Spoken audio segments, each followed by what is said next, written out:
최후 볼게요. 자, 정방을 설치해서 인사권을 장악했어요. 정방은 그 뒤에도 존폐를 거듭하다 창왕 때 이성계가 완전히 폐지하거든요. 그래서 충선왕 때도 정방을 폐지했다 살아나고 공민왕 때도 정방을 폐지했는데 또 다시 살아나고 그리고 창왕 때 완전히 폐지되더라. 그리고 정방이 인사를 담당하는 곳이다. 이걸 외우기 위해서 정방에서 정이 정사정이에요. 그래서 정사를 돌보다. 이건 정치를 한다는 얘기죠. 그리고 정치의 핵심은 인사잖아요. 그렇게 연결을 하셔서 정방은 인사를 담당하는 곳이구나. 이렇게 외우시면 되고 자 최후가 정방을 만들었다. 이걸 외우기 위해서 아버지 최충원은 교정도감을 만들었죠. 아들 최후는 정방을 만들었어요. 물론 정에 들어가는 한자는 달라요. 하지만 둘 다 정이 들어가는 기관을 만들더라. 그래서 참 부자지간에 정이 있다. 정이 있는 부자지간이다. 이렇게 생각하셔서 아버지 최충원은 교정도감, 아들 최후는 정방 이렇게 설치했다 생각하세요. 그리고 최후는 서방을 설치해요. 서방은 문신 관련 기구예요. 그래서 문반을 관료로 등용해서 정치에 활용하고 그러면서 이규보, 이인로, 최자 이런 사람들이 이제 등용이 된 거예요. 그래서 서방에서는 서가 글서, 책서예요. 책서. 그러니까 책이 있는 방이니까 자연스럽게 문신과 연결이 되죠. 그렇게 해서 문신 관련, 문신 수기 기구다. 이렇게 생각을 하시면 되고 이 서방, 문신 관련 기구를 왜 최후가 만들었냐? 이 최후는 고려시대 글씨 잘 쓰는 신품 사연 중에 한 명이고 굉장히 글에 관심이 많았던 사람이에요. 그래서 무신 집안이지만 문에 굉장히 관심이 많았다. 이런 특징이 있기 때문에 문신 관련 기구, 문신 수기 기구인 서방을 설치합니다. 그리고 마별초라는 걸 조직하는 것도 최후 때 일이에요. 그래서 마별초는 사병이고 마가 말마거든요. 그래서 기병을 뜻해요. 기병. 자, 최후 때 몽골이 침입을 해요. 고려에. 그러니까 이 몽골에 막으려면 어떻게 해야 돼요? 북방민족은 유목민족이라서 다 말을 잘 타잖아요. 그러니까 그들의 몽고에 대항하기 위해서 기병으로 조직된 사병을 만든 게 바로 마별초다. 이렇게 생각하시면 돼요. 그리고 야별초도 조직을 하는데 이 야별초도 사병이에요. 그래서 별초 들어가는 건 전부 다 사병이고 전부 다 최후 때 만들었다. 이렇게 생각하시면 돼요. 별초 들어가는 건 다 사병이고 다 최후 때 만들었다. 그리고 야별초는 뭐냐? 이게 밤야잖아요. 그래서 밤에 치안 유지 및 순찰 도는 조직이에요. 그래서 이게 조직이 커져서 뒤에는 삼별초로 확대 개편됩니다. 그래서 야별초에서는 밤야를 연상하시면은 밤에 어떤 강력 사건이나 사건들이 많이 일어나니까 밤에 치안을 유지 담당하는 곳이 야별초였다. 근데 이게 이제 뒤에 가서는 몽고에 대항하는 조직으로 변하더라. 이렇게 생각하시고 최씨 정권 중에서 몽골과 관련된 거는 거의 다 전부 다 최후라고 생각하시면 돼요. 최후 업적이라고. 강화도로 천도한 것도 최후 때 몽고가 침입해 왔기 때문에 강화도 천도도 최후, 팔만대작경 조판, 마별초, 야별초, 삼별초 이 모든 게 다 최후와 관련된 업적이다. 이렇게 생각하시면 돼요. 최후는 진양후라는 직위에 책봉되고 진양부라는 토지관리기구를 설치합니다. 아버지 최충원이 이제 진강 땅을 받고 난 다음에 최충원은 진주에 진강 땅을 시급으로 받아서 진강의 제후, 진강후가 되고 진강 땅에 설치한 토지관리기구가 진강부를 설치했잖아요.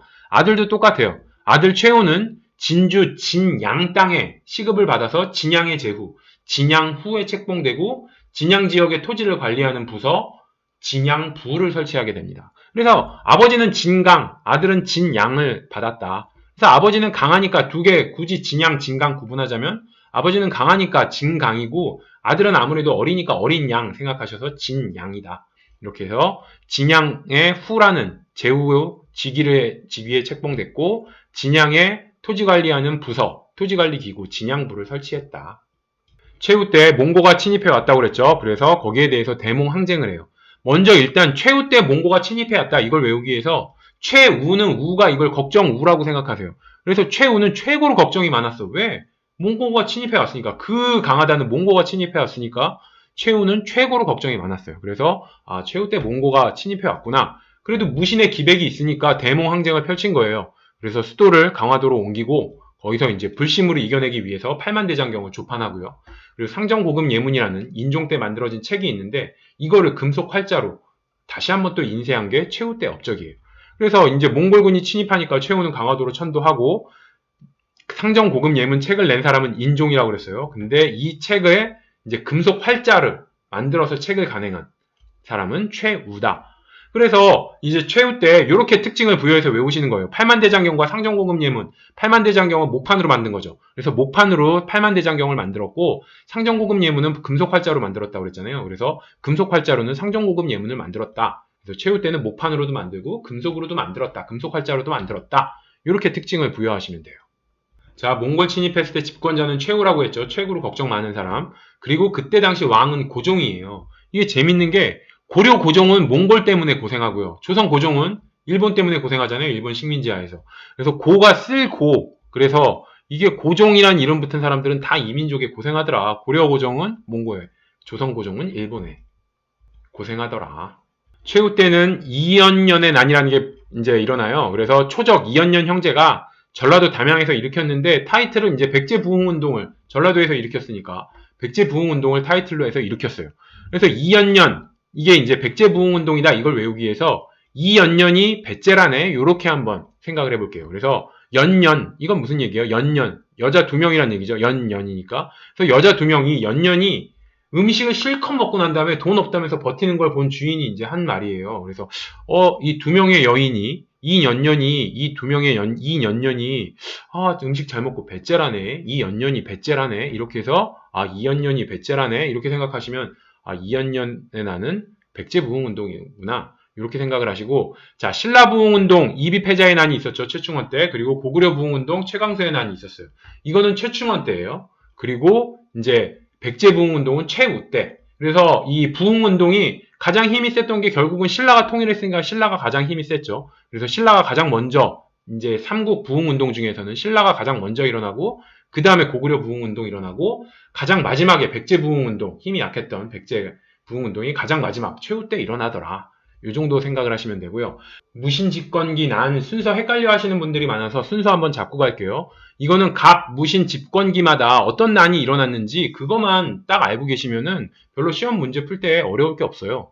그래서 자 제일 처음 집권한 사람이 정중부죠. 그래서 정중부 때는 어떤 난들이 일어나요? 기득권층이 난을 일으킨다고 그랬어요. 그래서 김보당, 보수당 연상하셔서 기득권층, 교종승려도 고려 전기의 기득권층이었고요. 조위총도 저 위 이렇게 생각하셔서 기득권층. 그래서 기득권층의 난이 먼저 일어나요. 김보당, 교종승려, 조위총.